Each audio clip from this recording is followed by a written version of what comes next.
நண்பர்களுக்கு வணக்கம். கோவையில் ஒரு கொடுமையான சம்பவம் நடந்திருக்கு. அந்த சம்பவம் இடத்துல தான் நம்ம நிக்கிறோம். அந்த கல்லூரி மாணவியும் அவரோட ஆண் நண்பரும் பாருங்க, இந்த இடத்துக்கு தான் இங்கதான் நின்று அவங்க கார்ல உள்ள உட்கார்ந்து பேசியிருக்காங்க.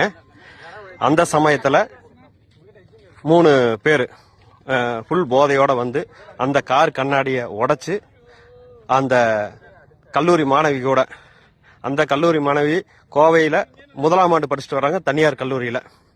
அப்போ காரில் பேசிட்டு இருக்கும்போது இந்த 3 பேர் போதையோட வந்தவங்க அந்த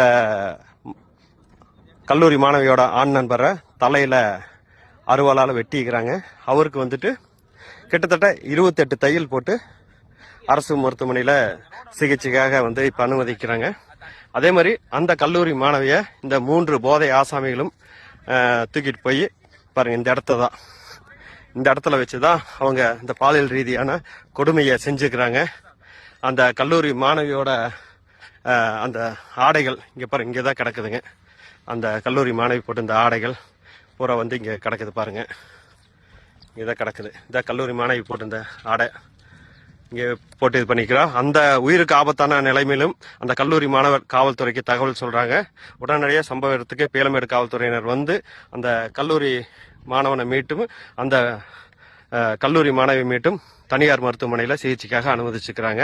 இந்த சம்பவம் கோயம்புத்தூர்ல மிகப்பெரிய ஒரு பரபரப்பை ஏற்படுத்தி இருக்குது.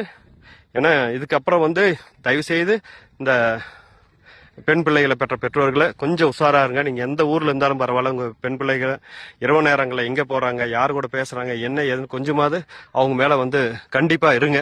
அதான் நல்லது. இல்லைன்னா இது போன்ற கொடுமையான சம்பவங்களை நம்ம தவிர்க்கவே முடியாது. ஏன்னா அந்த அளவுக்கு வந்து சட்டவிரோத செயல்களும் அதே மாதிரி வந்து குற்றவாளிகளும் அதிகமாயிட்டே இருக்காங்க கோவையில. பார்க்கலாம் நண்பர்களே.